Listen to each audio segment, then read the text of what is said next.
Hello. My name is Nina. Welcome to my channel. Today, I just wanted to sit down and talk about books with you, and specifically books that I think don't get enough hype online. These are all books that I read and rated very highly, but I just don't see them enough online. Obviously, this kind of depends on your bubble and what part of the online book world you're in, but I feel like I see quite a lot of book content, and there's a lot of books out there that get hyped up, some because they deserve it and then some because they don't really deserve it. But these are books that I think should be on more books you should read lists, and just books that I think more people should know about, because these are great books and I think more people should read them. So I just want to hype about these books that I loved to read. The first book I wanted to mention is These Precious Days, and this is an essay collection from Ann Patchett, and she is a writer who is, I think, around 60 years old right now. And to me, reading this book kind of felt like you're talking to your mom or your aunt, and they are telling you stories about the life they led. It has a very nostalgic feeling to it. There's a lot of different subjects that come across in these essays. For example, it's about friendship, it's about love, it's about the feeling of home, it's about COVID, it's about illness. There's so many things that are mentioned and discussed. But in my opinion, one of the main things that ties all these essays together is the appreciation of small moments. Like I said, one of the things that gets talked about is COVID. Part of this book takes place during COVID times, and it's about how Ann Patchett lived during those times. And to me, it was very healing in a way to read about that time, because I feel like when COVID was over, I was just like, thank God it's over. I'm not going to think about it anymore. And then a few years later, I was like, wait, so many things happened during that period, and there's so much to kind of process. Reading this book really just reminded me of how that time felt and how weird it was, but also how it opened up doors for things that maybe never would have happened if COVID hadn't happened. In this book, it's a friendship that probably would not have gotten as deep as it did if it wasn't for COVID times. And I think it was just really interesting and really healing in a way to read about that period in this way. It just feels very nostalgic and warm and lovely. The next book is called Here is the Beehive. Now, I read this years ago in the time of my life where I still tabbed books. I had never heard anyone talk about this book when I bought it, and I still have not heard anyone talk about this book. And I guess it's a pretty specific book to like, because this book is written in a very specific way. It kind of combines poetry with fiction. It's a full fiction book. It's a story, it has a plot, it has main characters. It's not a poem, but it is written in a very poetry-esque way. I will show you a page, because this is what all the pages look like. It is fully written in this poetry style, which is something that I really loved. I love poetry in general, and I love things that are written very poetically. I think this is something that many people will maybe not like, so I feel like it's maybe relatable to how some people hate the way that Sally Rooney writes. If you don't like her writing, it doesn't really matter what it's about, but I really enjoyed reading a book in this way. But it also has a very interesting storyline, because it is about two characters, Anna and Connor, and they have been having an affair for 3 years. Connor is married and Anna is totally in love with him. In the beginning of the book, Connor dies, and Anna is left with this weird grief because she really loved him and she had a relationship with him for 3 years, but nobody knew about it. So she can't really express this grief that she feels like. For her, it obviously feels like my partner died, but for the rest of the world, he already had a partner, so she cannot really claim that grief in a way. So she has to kind of keep that grief a secret in the same way that the love was a secret.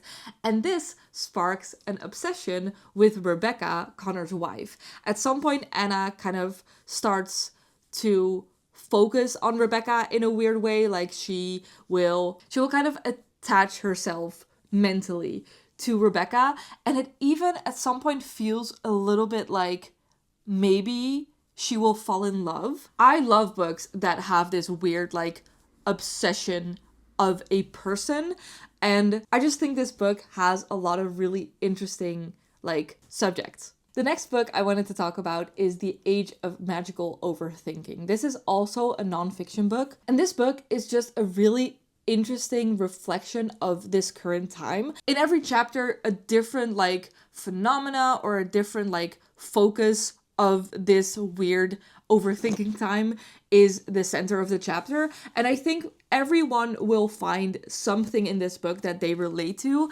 because there are so many things that have to do with like the weird situation we live in now, where there's so much information to like consume. It's about this information overload and like overthinking, and how your brain can't really handle the amount of information we're giving it. And I think for almost everyone, there will be a moment in this book where you're like, oh, I guess I'm not alone in this. Or, oh, that makes so much sense because that's also how I feel. Or, oh, I didn't know there was like a scientific reasoning for this. And I think it's really comforting to have that feeling. I listened to this on audiobook, and I think that was really nice as well. I would definitely recommend that, and just listen to it while you're on a walk, for example, and just like can really soak in all the information. I just think anyone will find things in this book that they relate to. The next book is called Sorrow and Bliss, and I was reading the reviews of these books before I filmed this video, and one of the reviews just said heavy on the sorrow, which made me laugh because this is a very sad book, but it's also a very funny book. It's a book that made me laugh out loud at different times. And to me, this was a really surprising book because I just found this in the free category of my ebook app. And I was like, you know what? It's free. I will read this book. And then I was completely blown away by how incredible it was. This book is about Martha, who is in her 40s, and she, up until this point, has lived the seemingly perfect life. She has a husband, she works as a writer, and then at some point, everything just kind of falls apart. Her husband leaves her, and she has to move back into her parents' house. And she describes something as a bomb went off in her brain when she was 17. And ever since then, she has felt like she was kind of crazy or weird, or something is wrong with her. And she has never really addressed it or really looked at it. But this is the point in her life where she can no longer ignore this. So it's very much about mental health and having mental health struggles. But it's also about not being defined by these mental health struggles and like living a beautiful life even though you have mental health struggles. And I just think in this book the feelings and the emotions are described so beautifully. They will make you feel really sad, but also just like happy. They will make you laugh. They will make you feel nostalgic. There's just so many beautiful emotions, and this book really takes you along a journey of emotions. The next book I wanted to talk about is Open Water, and this is one of those books where I just feel like every single person who loves reading and who loves like artsy books should read and love this book. I cannot imagine you reading this book and not being obsessed with it. This book is so poetic and emotional and romantic. It's about a relationship that blossoms. It's about two artists and their relationship to their art and looking at the world in a certain way. But it's also about race and about being Black and being looked at in a certain way because of it. Open Water asks what it means to be a person in a world that sees you only as a Black body, to be vulnerable when you are only respected for strength, to find safety in love only to lose it. This book is quite short, but it contains so much. This book just is so beautifully written. It's so poetic, and it's so beautiful. This was like an instant 5 stars for me, and I really want to reread it soon to experience this feeling again because it's just so beautiful. The next book I wanted to talk about is called No One Is Talking About This, which is a little bit ironic. This book, once again, is written in a very poetic way. It's a little bit like weird to get into because it talks about social media and the internet in terms of the portal. And the portal is this thing where the main character kind of gets sucked in and they forget about everything that happened in the real world, and they're just living in this like online world. And in this online world, there are so many conversations about really important things like climate change and social injustice. But it's also because it's like you're getting sucked in, it's so hard to get out of the portal and like look at your real life. So she spends most of her days just like in this portal world, and then something happens in her real life and she's like kind of forced to get out of it again. And it feels almost like science fiction-esque, but it's also like it's very clearly about what we are living through and about feelings that you probably also have experienced in terms of like social media and the news. And I think it's a really interesting way to talk about these subjects, because it's not necessarily like, oh, the internet is bad and it's, you know, you shouldn't be on it. Because it's also very much talks about, you know, no one is talking about this. The feeling of being online and having these things that you feel like everyone is caring about, and you're like, oh, everyone is like fighting for climate justice or something. And then you get out in the real world and you're like, wait, nobody is fighting for climate justice? And it's this weird feeling of like, what is the truth? Is there a truth? And how do we balance this feeling of the world is beautiful and I want to live a beautiful and happy life with the feeling of there is so much horrible things in the world and we have to fight to make them better? It's just one of those books that is technically a metaphor and it's obviously fictionalized, but it also makes you really reflect on yourself and how you look at the world and what choices you're making. Again, it's very poetic and it's written in a way that kind of feels maybe a little bit distanced, but that's also part of this feeling of the portal. And it took me a little bit to get into it, but once I was into it, I was like hooked on this book. And last but not least, Better by Far by Hazel Hayes. Now, I have talked about this book before, but I just think that Hazel Hayes as a writer does not get enough hype, because I have given both her books 5 stars.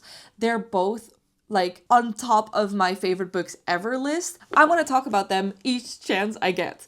This book is about a breakup. 2 people, Kate and Finn, and they break up, but they live in the same house and they have a lease. They both cannot afford to live there by themselves, but they also don't want to keep living together because they just broke up. So they decide to switch every week. So every Sunday, Kate moves out and Finn moves back in, and then the Sunday after, Finn moves out and Kate moves back in. So they're living in the same house, but never at the same time. And this obviously is already really interesting and starts a conversation about like a breakup and about home and about like grieving this relationship while you're still kind of in this space with them, but also without them. It's really interesting, but it gets even more interesting because Kate lost her mother when she was very young, and she kind of starts a new part of her grieving process during this grieving of the breakup as well, or grieving of the relationship. So it's both about the breakup and about her grieving her mother. And she also learns a lot about her mother during this process, because she was very young when it happened. For example, she hasn't really been talking to her dad about her mom and about how she died or what happened right after she died. In this book, she kind of starts having those conversations and she starts learning a lot. And she also just learns a lot about herself through these 2 processes that she's in. And it's just written in a beautiful way. I think Hazel Hayes writes heartbreak like no other. And this book is emotional, it's beautiful, it's really sad, but it's also like there's so many beautiful things in this book, even though it's a really sad story. And I think if you have ever gone through a breakup or lost someone either through death or through separation, then this is a book that you will probably really love. All right, those were the books that I wanted to talk about today. Let me know if you have read any of them and what you thought of them. Let me know if there's any books that you think should deserve more hype and that you feel like more people should read and love. I would really like to know and read all of your comments. If you enjoyed this video, you can subscribe down below. Thank you so much for watching and hanging out with me, and I will hopefully see you again next week. Bye!